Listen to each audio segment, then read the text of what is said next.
So, thanks for coming. First things first, let me tell you a little bit about me. I think it's good to give people a bit of a perspective on who it's actually delivering a speech. So I've worked about 10 years in the games industry, not the traditional PC hardcore console industry, but more with a focus on social and mobile games. My company called Free Lunch Design started out doing Facebook games quite early. So we went on the social games bandwagon, and we were quite successful with that. And as many other developers, we kind of pivoted over to mobile as Facebook was running out of steam, if you will. And we grew from just about 3-4 people up to 15 people, and then we were acquired by Palringo, the company I work for now, in 2014. And yeah, as a side note, I really love fishing. So that's me with a 25 kilos halibut, or a 50 pounds halibut about, just outside the coast of Norway. But enough about me. Just to give you a little bit background on Palringo and why I'm able to be up here and talk a bit about the MENA region. Palringo has focused a lot on its core business messaging. Messaging between gamers, chat and communication. But we like to call ourselves a chat and play company. So we are at the convergence between where chatting and gaming happens, really. So Palringo started out as a kind of bridging application between different types of messengers and chat applications. But it became apparent quite a few years ago that in order to succeed, the business had to focus on its own core set of users. So with that said, that the board and the CEO took a deliberate decision to really focus in on the MENA region. And it has been working out very well for us with a lot of growth, both in terms of users and in revenue. We have local teams working down there in different countries or different Arabic countries. We also have an Arabic-speaking support team. And what's also very important, we have very good cooperations and partnerships with local payment providers, which is especially important on the Android side of things. And of course, we have a very good dialogue with the curators of content in the local app stores. So MENA is typically the countries highlighted in red when you refer to the Middle Eastern, North Africa countries. Some people also consider Turkey to be a part of it. That's not the definition I use, but some people do. But I guess what's more interesting is what the opportunity is at hand. If you want to get a big of the pie, it's actually quite substantial. It's nothing like the United States, which is really easy to enter into the sense that it's one language, one region, easy to grasp. But what we see, even though it's spread out through quite a few countries, there's huge potential there. Arabic is the 4th largest language online, but if you look into the app stores, only around 1% of the apps are actually, and games are localized into Arabic. So the revenue is about not a third, but perhaps a fourth of the US market, meaning that there's still a sizable chunk of revenue.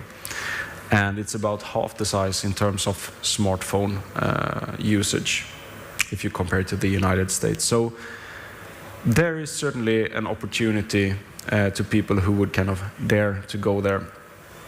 And if you do decide to try your wings in the region, these are the 5 learnings or the takeaways that we have learned over the year at Palringo. Keeping in mind that this is a 15 to 20 minute speech, there are several more things we could talk about, and if you are interested in getting even more information, feel free to email me or come up to talk to me after the talk. But these are the kind of key takeaways. Anonymity is something that might be considered quite have a negative tone to it. but not for the users we are working with.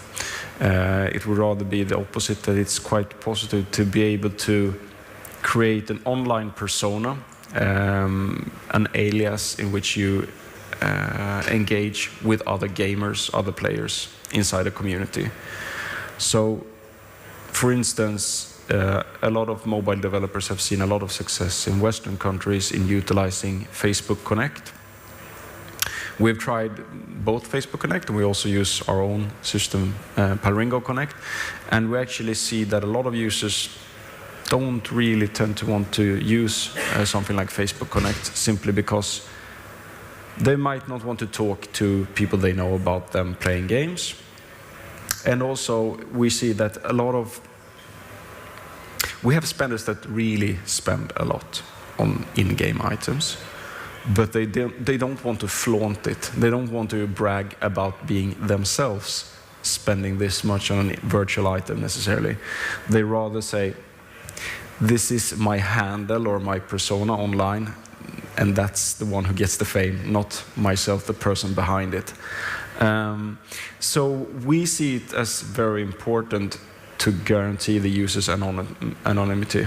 So if you want to build something with community in the region, it's really important to let people interact in a way that's keeping them in the closet, or in the, so they not have to kind of out themselves. Also, and this kind of goes hand in hand or ties into it, the sense of exclusivity.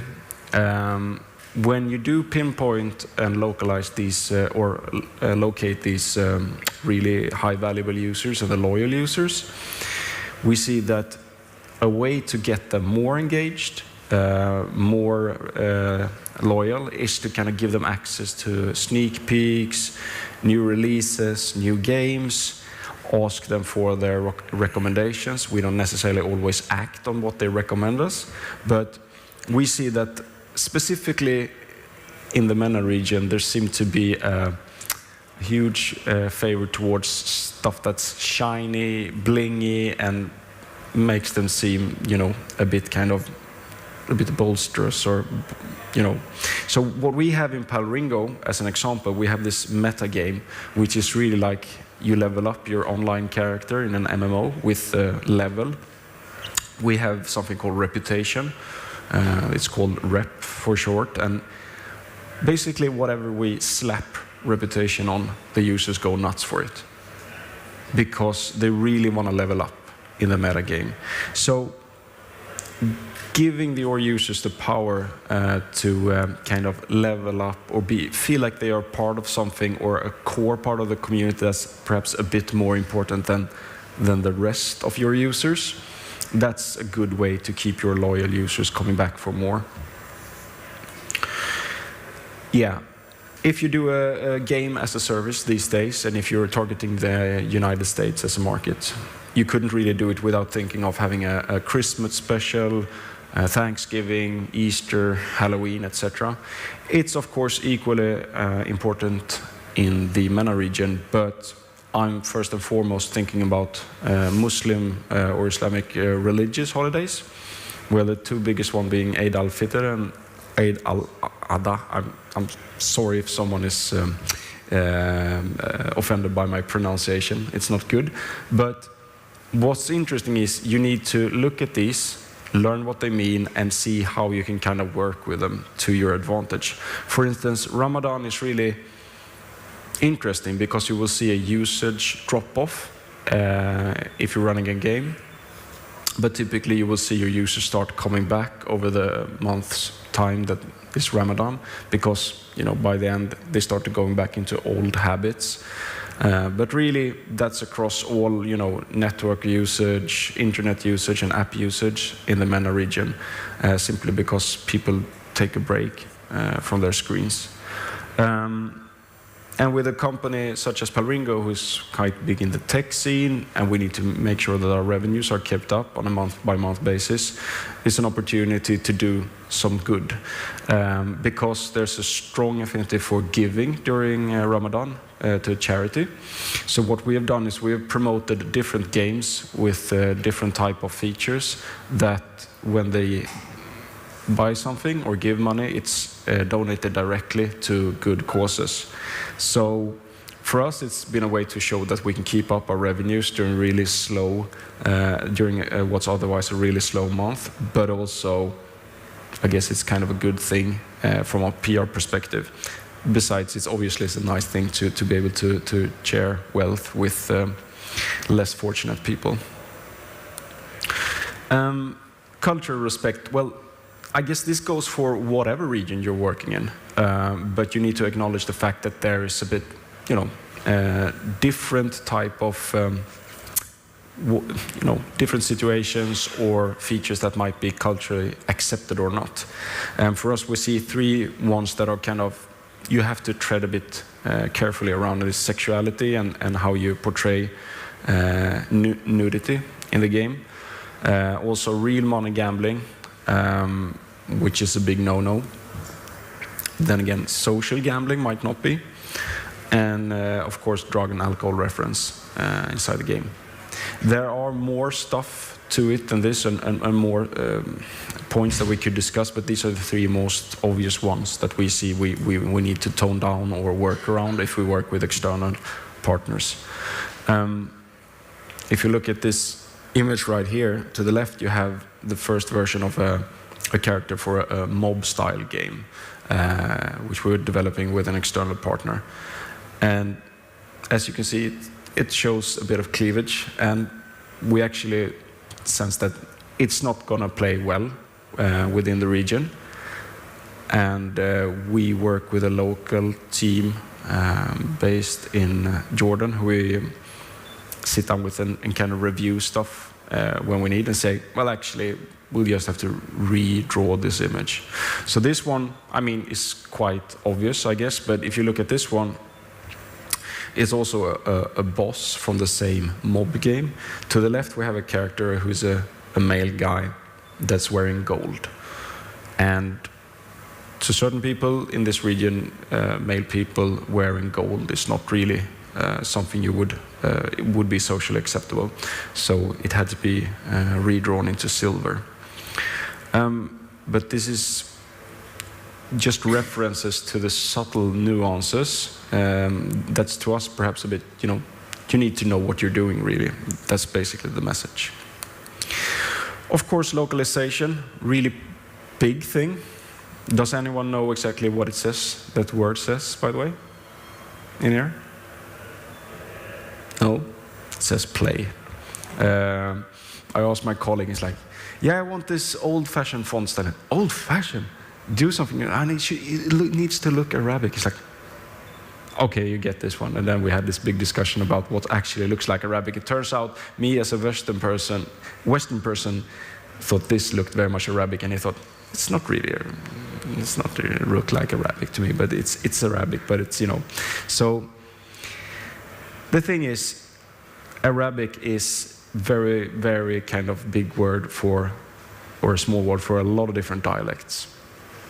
And even if you cover all of the aspects of different dialects, you need to make sure that you translate your game for gamers. Don't just necessarily find a translation agency and assume that they would get it right the first time. And that's something we work with a lot to make sure that it actually makes sense for a gamer. And of course, when you localize your text right to left, the more you make it feel native to an Arabic-speaking person, the better. So if you can swap your UI elements so they also are right to left, and the loading bars, etc., it makes a lot of sense for an Arabic-speaking person. And of course, there are big regional variances as compared to potentially the US. So if you can App Store or A/B test in the App Store, that's really good and really helpful for you. Because in Google Play, you can localize into Arabic. It's not possible for the iOS store right now, but I've been talking to some of the Apple guys working in the MENA region, and they say that's something that's on their wish list, and it's on our wish list as well. So if you look at, this is one of our match 3 titles.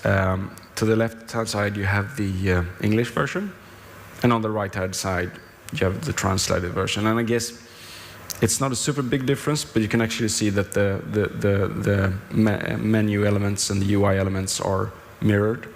So you close down the screen or the window with the top left corner instead of the top right corner. And yeah, there's also a reason why we have centered all the buttons inside of the different windows, simply because if we put them to right, we put them to left, and so if you can center things on the screen and in the menu, it will make life a little bit easier for you, like put text on top of an information instead of to the left or something. So to summarize it, you need to kind of approach the users in a regionally relevant and culturally respectful way. And of course, you need to allow players to interact with each other in an anonymous way if they want to. So you don't consider the users who have connected to, let's say, Facebook Connect more valuable because they're kind of giving you their true name and photo and anything, but rather make sure that everyone can interact with each other on reasonable, similar grounds. And of course, rewarding those loyal users with sense of exclusivity, whether it be access to new features or certain programs, certain discounts. And actually, there's one more thing that I might mention that's working very well for us in terms of driving app economy and game economy. It's gifting. We see that a lot, that people will really want to gift to other users and do not limit the options you have in terms of gifting. So make sure that it's always possible for users to send the content to others, buy and sharing and gift. And with that said, actually, that's the end of the presentation. And if you want to get in touch, that's my email. I also have 2 colleagues with me here. You can raise your hands, Jonas and Andreas. So should you want to discuss anything that has to do with MENA and publishing games there, we're open to discuss, and we're happy to, sharing is caring, so we're really open to discuss. Brilliant, thank you very much. Thanks. Does anybody have one question for Magnus? Shall I ask you a question? So we're actually, I'll ask a question. It's a bit of a business question. You can all join in, pretend it's a meeting. So we've been invited to come out and do something in the MENA market. Like, is there, for people looking to go out there, apart from working with you guys, is there any interesting kind of shows or events or things that are happening already? That's what I'm interested in. Oh, yeah, no, for sure. There is actually stuff happening in Dubai. There's been a show, I can't recall on the top of my head what it's called, but and if someone is interested, feel free to just follow up on email. I give, and there is, and there is in Jordan as well. And I was just talking to the guys at the IMGA, They're doing it with Nori in Jordan. Yeah. So there, and I think actually there is one in Lebanon as well. Okay. So there's quite a few things happening, but we haven't really seen these big game studios with breakaway hits yet. So I think they're kind of to build that momentum, and like facilitating incubators and startup mentality. Okay, cool. Thank you very much, Magnus. Thanks a lot. Okay.